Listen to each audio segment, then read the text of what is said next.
You're listening to the RE Social Podcast with your hosts, Andrew and Vince from OnV Invest. For more information, go to onvinvest.com.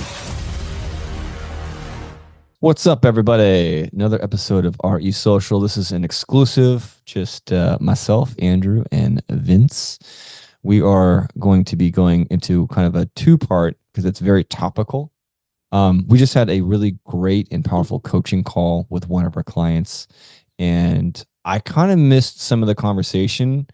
So I actually organically, authentically have some questions about what Vince was coaching this guy on in terms of he has this recycle the money to ultimate wealth, to ultimately retirement kind of method that he was talking about. So I personally want to kind of get a little bit more of a feel as to the specifics on that, and thought might as well do that in front of an audience. So if you're listening, you're about to get a lot of gold specifically about how to recycle tax money into financial freedom. And then the second part that's topical is we are literally about to catch a flight to Barcelona, bouncing around Ibiza, Greece, the whole thing. And I'm super amped. Never been to Europe. I grew up very, very broke and traveling throughout the US a little bit, which is great, but never did the Europe thing. A loser. I've been to Europe. Yeah, that's so much of a loser. Rich Brown. So I'm super amped and I can't not talk about it. So you guys, it'll probably somehow organically come up. I thought I might as well just prime you if you want to get a little bit of knowledge as to the tax implications that we've been taking advantage of, that are legal loopholes, as well as how I personally have been able to set up my life to where I can be anywhere in the world at any time. Literally. I have that ability to be in Spain and just live there. Went out a couple of nights ago, told everyone that's where I'm going, that's what I'm doing. Everyone always asks the same question. Cool, where are you going? Awesome. When are you coming back? And I say, I don't know. It's all one-way tickets. And I don't say that to just overtly brag. I say that because I was able to get that done in 6 years alongside with Vince and made it work. And it's the coolest thing ever. And I want you guys to have that. And so pay attention. We're going to get into some of the details of that as well. So let's start with the tax thing. So with the conversation you guys had, I was kind of in and out dealing with a UPS delivery thing. I've got some furniture showing up. What exactly, give me like the briefing on how that came up and what you told our client. Yeah. So we have a client, Bruce, cool guy. And one of the important things that people miss in real estate is the tax strategies aspect of it, right? So let's just take his example. So he is buying a house with just 5% down, right? And he can move into the house. So once you live in a property if you want to live in a property for a year, in the US, we call it Fannie and Freddie loans, which are backed by the US government, which means that you get into properties for 30-year fixed rate for just very little down. That's one way to build wealth in the US. There's only, I think, 2 other countries who even offer a 30-year mortgage. Most countries offer only 5, 7, 10-year fixed rates. So that's a really good position to be in. So once you get into a property, you could do different things to write off stuff. One of the strategies is called cost segregation study. So what happens with the cost segregation study is you want to pay someone money and they will do a cost segregation study on it. CPA? No, this will actually have to be with the company, like an engineers. They actually do the study and then say how different aspects of your property, the building specifically, depreciates in different levels. So for example, a carpet might depreciate over 5 years. A lawn or some kind of improvements on the roof might be 15 years, different things. And then instead of usually taking a depreciation over 27.5 years, which is a straight line depreciation, you can now get all of this in a short amount of time, like 5, 7, 15, right? So you start to get more of the benefits in the first few years. Now, there is something called bonus depreciation where you can take most of it in the first year. So for the year, calendar year 2024, it's now down to 60%. And then the remaining 40%, you can take it over the remaining part of the years, right? So for example, if you buy a property for $500,000 and let's say your building depreciable amount is about it comes to about 100 grand. You can take 60% of the 100 grand for the first year. Got it. Right. So now you have $60,000 of tax write-offs. Now, is that a $60,000 check that Uncle Sam writes you at the end of the year? no. So what it means is if you have a $60,000 taxable income, let's say from a W-2, now you can wipe it off clean, right? So, for let's say for this example, a $500,000 property, you have $100,000 accelerated depreciation, and 60,000 is bonus depreciation you can take off for the first year. But what if you only put 10% down on this property, which will be only $50,000. So you put in $50,000, you got $60,000 as a write-off of that property. So that is really powerful. So now for someone who's making $60,000, he might be paying, 15,000 in taxes. So now you can get that back for you. But if your taxable income is 50%, let's say because you make good amounts of money, now that could be as much as $30,000 to $35,000. That's a big chunk of change, right? Now, I don't want to get super complicated, but usually for real estate, you can only write off up to $25,000 against your other income, active income, right? But if you do short-term rentals and stuff, you can now take all of it, unless and why is that? Well, so what it is in real estate, we have like passive losses and stuff. So the government only lets you take up to $25,000. And that is if you make $100,000 or below. So once you start making more than 100, it goes down 2 to 1. So if you make 150, you can't take any, but you can take passive. Like if you sold stocks, or if you sold a house, you can still take it.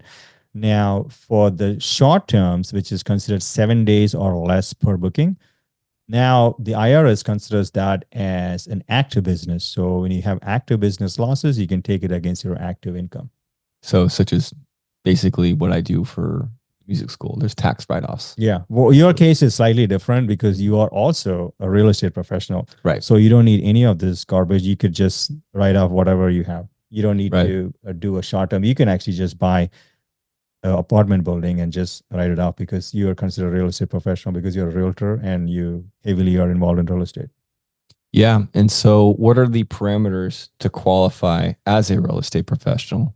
Yeah, that's a bunch of stuff. I'm not a CPA, but I probably know more than your CPA, but still don't not take my advice. I'm making a t-shirt that says that. I know that. That's actually not a CPA, but I probably know more than yours. It's true. It's true. I haven't met any CPA who knows more. But so for a real estate professional, you have to be in a real estate trade or business. That should be 750 hours. And it has to be more than your any other job you do. So if you have another job that you work for 751 hours, you have to show this as 752 hours. Then you can take all of those losses against your active, any other thing. So if you're married with somebody else, you can use it against your married person's thing as well. So that's another benefit. Nice. So yeah, if your spouse is, helping you out with your real estate portfolio, maybe she's managing it, he or she, and you're like heavily in the acquisition, might be wise, to get her, if she's really not working that much anyway, get her to where now she's claiming those hours and she's a real estate professional. Now you're both benefiting from that. There's also, that's the main one, but there's also something called active participation, which is like a rule of thumb is 500 hours. You have to show that you're actually actively working. Active participation hours that will be required or that are allowed by the IRS and they won't contest it is stuff that if you don't do, the property will fall apart. Like if you have to paint, that's active hours. If you have to manage, you have to message guests, that's active hours. But if you said, hey, I did 500 hours of coaching with Tony Robbins, not really active, they might contest it and take it away from you. Right. So, you want to be aware. And with that said, so the only downside is the fact that I do have to track hours. I do track my working hours, and that's kind of a pain, but it has to be done. So yeah, that's how I'm able to essentially write off 100% of my income, not essentially, but actually. And that has helped me to for sure get to this place to where I can travel infinitely. It's helped me to pocket some extra cash that would have been towards the taxes. And it also helps us as a company, because as you guys know, if you've been following us in these podcasts, our cash flow has been basically zero since we started. The appreciation is the big win. All of our money's in the walls. It's equity, which has been great. But with that said, that cash goes to help with the repairs, help with any, losses of any kind, running the business, et cetera, et cetera. And what's great about it is it's it's a reward system that they've set up. So a lot of people get this wrong idea. Vince, can you tell me, is the tax code written for the rich by the rich to make them more rich, or what's the point of the tax code? Yeah, so a lot of people assume, that the rich get all the tax breaks and poor people don't get tax breaks, which is a very common thing to do. To be fair, I thought that too when I was younger. Yeah, same. And I realized I am definitely not smarter than the guys who wrote the tax code. They're very freaking smart. And just to keep it for a global audience, people, most of our listeners are in the US, but you would think, oh, US is the only one doing this. No, every single country almost has the same laws. So you think the whole world is kind of, stupid? Doesn't make any sense, right? So what it is basically it's just an incentive program to incentivize economy building, infrastructure, and job growth, and they want to employ as much people as you want, right? Stimulate the economy. We want to stimulate the economy. So the government figured out that these things are very useful, and it actually makes the country more money by giving them tax breaks. A lot of people do you know who? So there's a big tax write-off, where you buy like a big car, like a Capital, and then you get a big tax write-off. Do you know that, right? Like you buy the car, vehicle, the boat. Yeah, it has to be like a certain amount of weight. Or any capital equipment, like a printing machine, or like a boat, whatever you want. Do you know who came up with that? No, I couldn't even guess. It's JFK. JFK, the biggest, the most OG Democrat of all time. So people assume this is like a Republican thing. Actually, not. He actually came up with it, and that actually stimulated a lot of businesses investing in equipment and hiring more jobs. That's great. So that was one of the reasons why a lot of the money started going towards that, because that brings in more jobs and stuff. So that's why we buy, when we change a roof, we do get a tax write-off for that, right? Because it wouldn't make sense. Then I would not change the roof. We're incentivized to improve the property for thereby giving more value to the tenants. And really, that's something I've learned in my almost 40 years of living, 25, 30 years of really working my balls off, is it's about value. From mowing someone's lawn, shoveling snow on their driveway for a couple bucks, which is some of the first jobs I ever had, to now, providing really nice homes.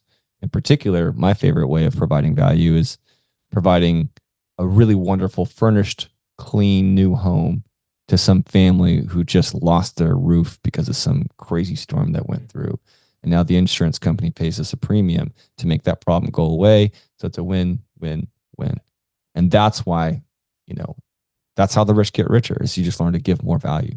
Yeah. So what I would say, going back to answering your question directly, would be, is that a scam to incentivize rich people? No, but rich people and smart people know how to use the tax code, because they have more education and they're involved. So a lot of poor people, even including us, a few years back, we didn't know about those things. I thought real estate is for rich people. Like I just never thought that I could actually buy real estate. I always associate with rich people. Like I don't even know what world that is. Yeah, I don't even know. I was like, and also I had all this ego about like me being like a smart engineer. I'm like, I'm better than everyone.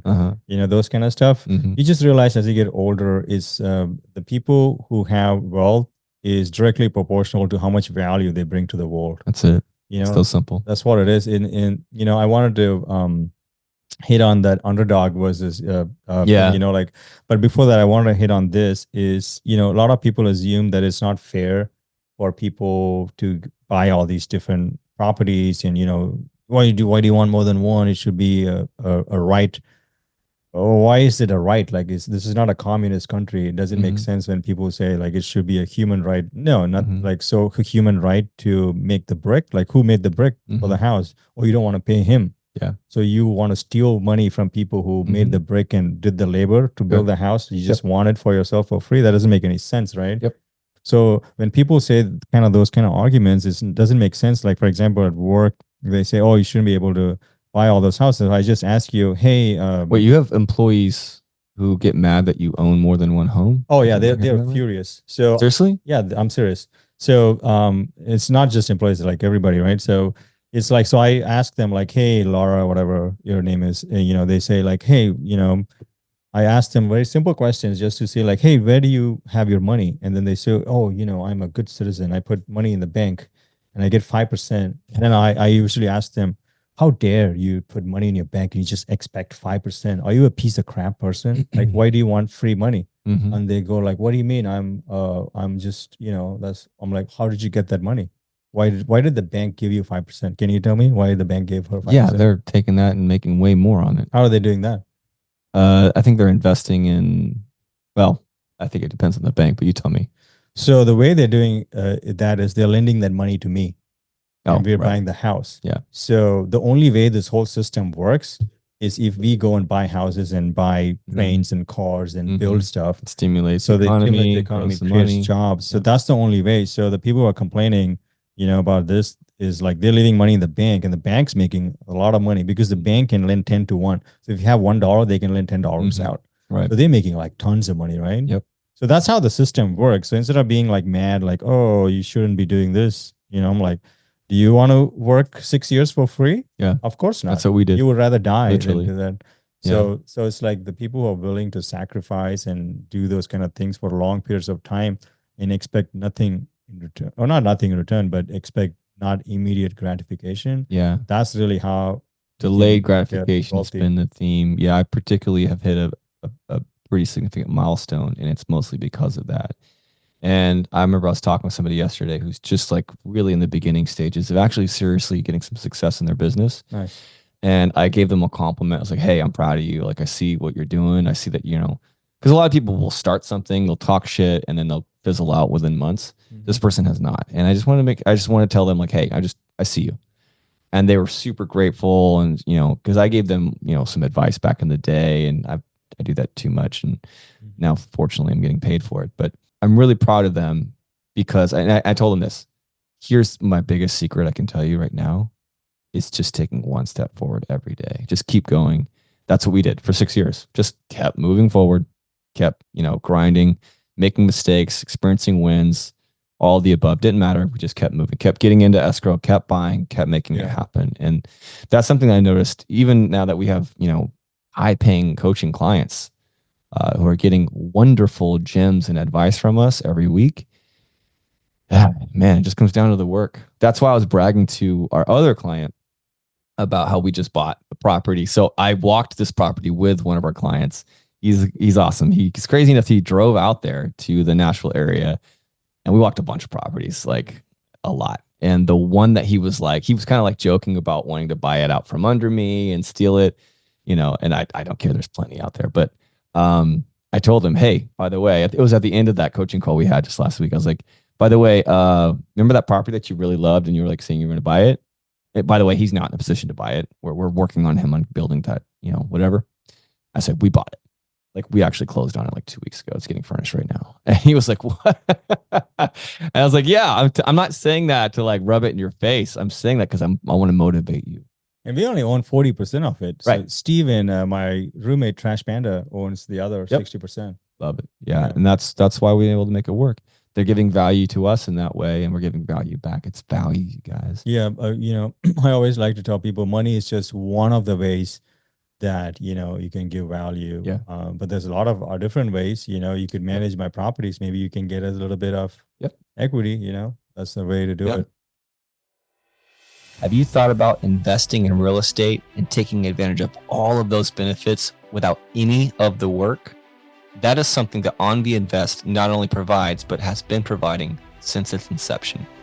With friends and family, we have built an empire and a system of a wealth generating tool that is giving us and our friends and family that leverage in their life to create true wealth. Go to onvinvest.com for more to see if you qualify. And thanks for listening. And that's it, you guys. I mean, if you're listening to this and you're like, oh, I don't have any money, or I don't have this, but you know how powerful and how truly financially free you can be if you just start buying real estate and making it happen any way possible. There's something you can do to provide value. You got to figure it out. Give value to the guy who's already crushing it. Guys like us. I'm in shock at how few people reach out and say, hey, can I be an unpaid intern and just download your brain and just be around you and I'll buy you lunch and just let me just ask you questions because I really want to get to that level of where you can I want to travel and have that financial freedom and take, trips to Spain with my boys, like we're about to do. I'm in shock that people aren't doing that. Yeah, I'm like super, you're more on the side of helping people. Yeah. And I am so like, But you're good at it. I'm good at it. You're like, you're always like, I don't like. Vince is funny because he'll talk shit. And he'll be like, you're a loser. You're wasting my time. But he's such a good coach. Like, Sure. Yeah. you really are. I was saying that because I don't like, so for me, I'm like, we've gone through a lot together. So for me, I don't like to have anybody super close to us. Just if they don't like, if I don't trust them enough or not, I'm like, I'm not giving you access to my Excel and all that stuff. We got too much going on. Yep. And you could just steal a bunch of stuff from us and stuff. Sure. So I'm always like, it's either like, my sister, you, or, Jenny or someone like I really trust who has access to all those things.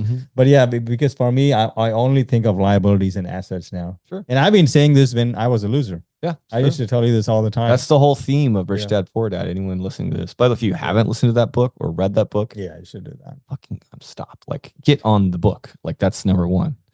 The other interesting thing that I did want to talk about real quick was the whole underdog situation and how human beings really, think. This is really fascinating to me. So, with all of the stuff going on, being woke or whatever in the modern environment, it's like, it's all about like equity and diversity and like trying to help people, right? But they only want to do that till you're lower than them. Once you are like better than them, they hate your face. So it's like, it's very interesting for me to see that because I come from India, which is a developing country. Now, I don't want to say like my family was poor. My family is definitely not poor, but we are not rich. We're just like, the way we got there was because my dad struggled for 40 years and he just, he didn't drive fancy cars. He bought a house and he bought some land, but he's 72. So when you tell me like, oh, you just have it, easy. Well, my dad worked for it for 42 years. So I don't think that's easy, Right. So that's just one portion. But the stuff I want to talk about was very fascinating to me, which I'm seeing in my personal life is people always like rooted for me when I was like struggling and like doing stuff. But I would say most people don't like me now, which is very fascinating to me because I'm successful now. Now they don't like me. Now they think I'm part of the problem. It's just like, oh, you have more than one house. You shouldn't do that. And then I'm like, so where do you live? And they say, oh, I live at this apartment complex, which has 17,000 units. I'm like, do you know who owns that? And I'm like, oh, they're like, oh, I don't know. BlackRock owns that. So you really like giving money to big conglomerates. Right. Whereas me and Steve and you and your mom, we all just have a job and we're trying to build equity together and help people, do stuff together. And we don't raise the rents as much as those guys do. Right.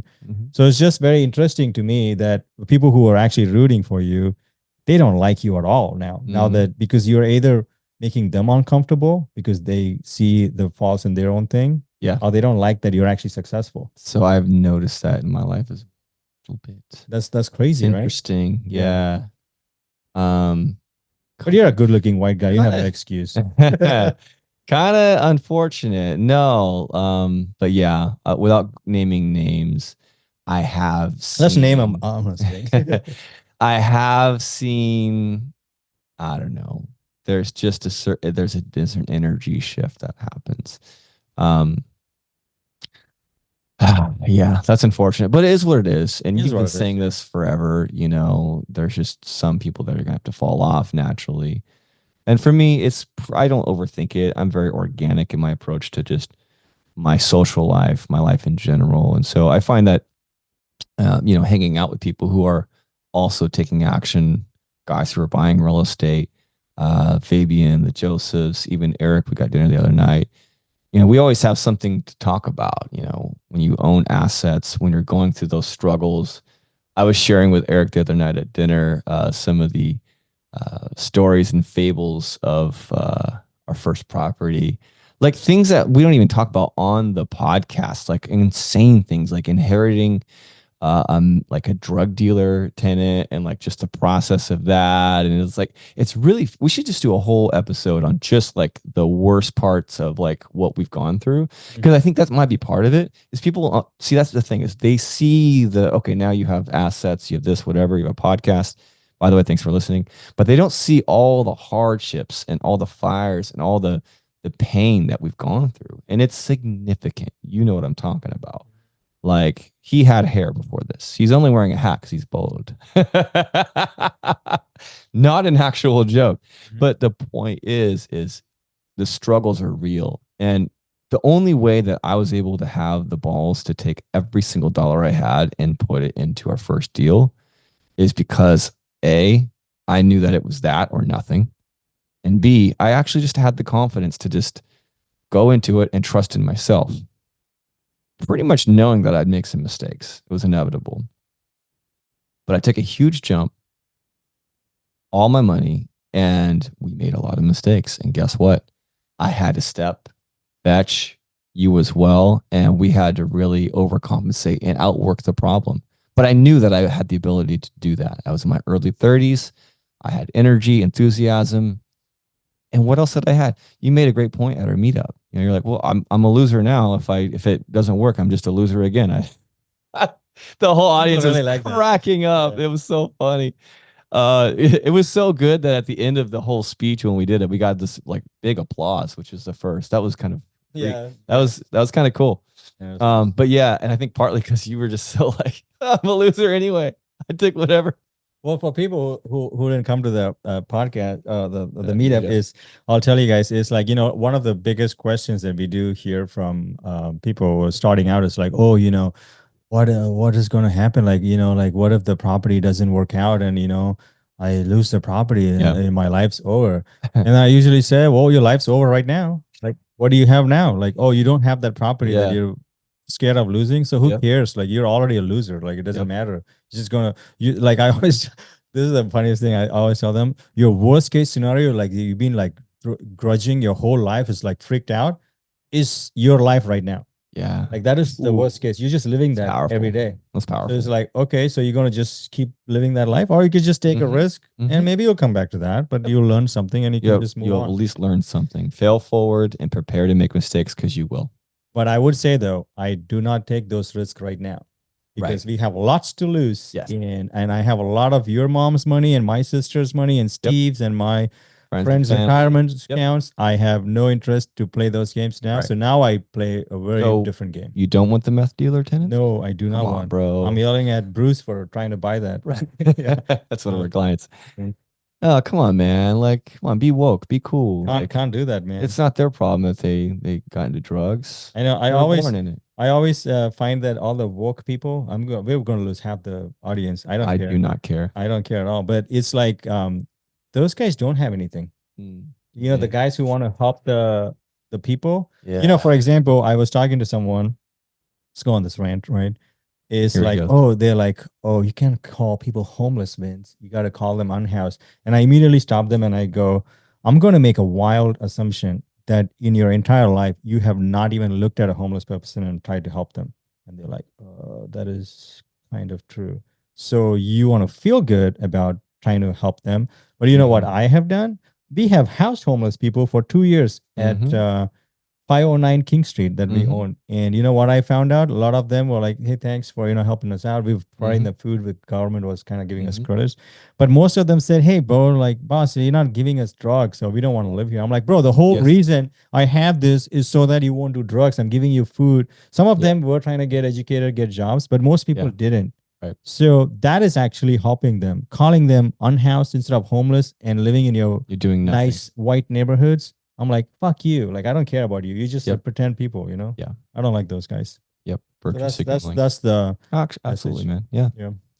Well, I guess to kind of you know, pivot a little bit back into the Spain thing. I'm really excited to be going into Spain. Yeah, because I want to just wrap here pretty quick. We both got things going on today. So super excited, you guys. When we started kind of getting to that point to where things were stabilizing a little bit, I'd just taken a trip to Mexico.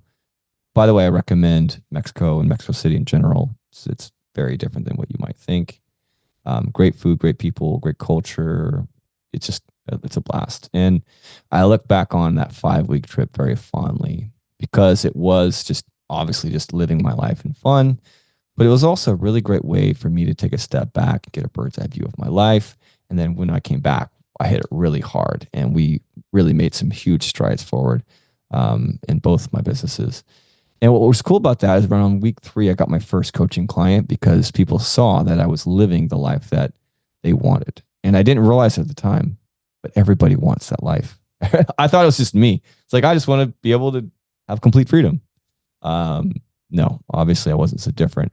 But what is different about me than most people is I'm willing to actually put my money where my mouth is. I'm actually willing to work for it. And this might sound like bragging, and I'm sorry, but it's just true. For me, I'm willing to just stick it out and make moves. And that's really what it comes down to is work and failing forward. I find that's the biggest thing is people don't want to fail. They want to feel bad about themselves.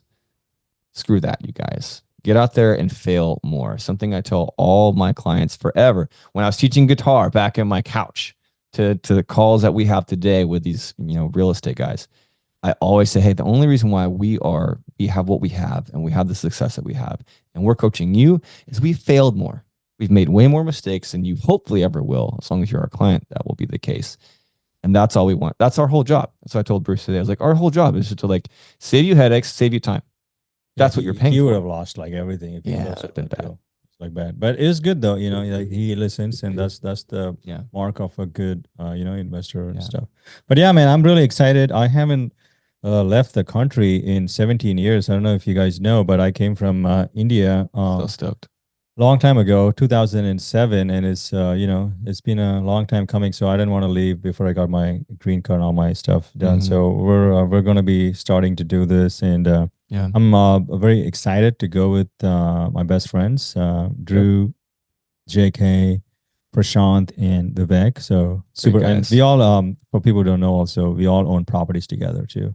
Everybody is everyone. I have so much reverence for everybody. They're all very accomplished in their own right. And they're all very different. So it's kind of fun. And, and it'd be interesting. That's for But this is going to be Prashant's wheelhouse. Prashant's been to over 100 countries. I think 120. Something crazy. So yeah, he knows every country. Yeah. So. Yeah. So I'm excited. We're heading out of the country. We're hopefully going to, record a podcast. But you guys got to understand, we're able to do this and to make this a part of our lives going forward because we've just set these pieces in place. A devoutness to education through books, mentorship, coaching, like we're coaching now. Even though we're coaches and we're crushing it, we, are actively always learning ourselves. There's never oh, I'm done. I reached the end. There's always a guy who's way ahead of you. So I recommend getting coaching. And you can't afford coaching, learn to give value to somebody like us, to a coach in your neighborhood or whatever.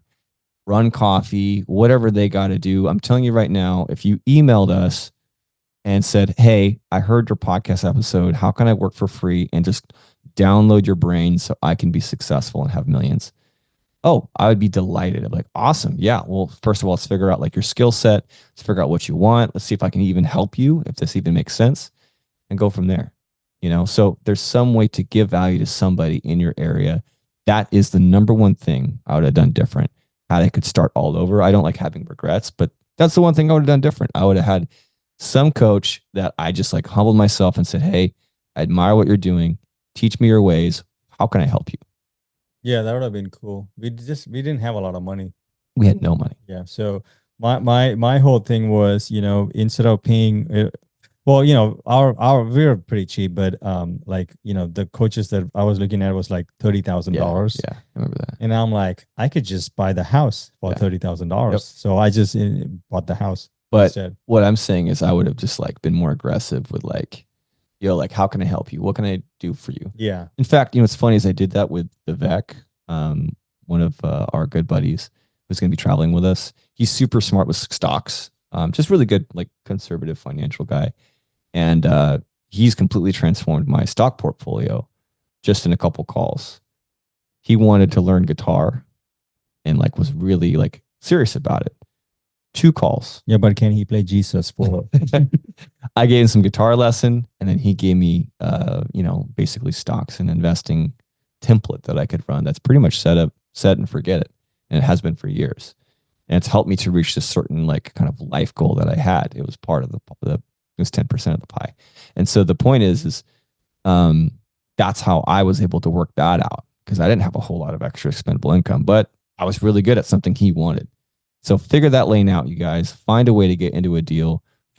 Assess yourself and your skill set. Take the Myers-Briggs test and really just start going for it. Get involved, make mistakes, splash in, and be okay with that. Because the majority of people sit on the sidelines waiting to do it perfect, waiting for, by the way, is the market ever perfect to invest? No, because then everybody will buy stuff, right? Right. Yeah. So go now. I want to wrap it there. Vince, any final thoughts? No, we're good, man. Yeah, cool. Thank you guys for listening. Really appreciate you guys listening all the way to the end. And I just want to go and do a shameless plug. We have been crushing it as coaches. I personally just love to coach. I get super fired up about it. If you guys do want coaching, definitely reach out to us. My email is andrew@onvinvestments.com. This is vince@onvinvestments.com. And if you guys want to get into our meetup groups, if you're local to Orange County, we do a fairly regular meetup. Just make sure you reach out and ask about the upcoming meetups, and we'll get you into our system. I think that's all I got. That's it, guys. See you guys. from Barcelona. Bye. I don't know about you, but I definitely like to see 5-star reviews on any service or any product before I purchase. Please take a second to leave us a 5-star review, whether you're listening to it on Apple, iTunes, or Spotify, or whatever platform. Take a second, goes a long way, helps us a lot to grow the channel, and thanks for listening.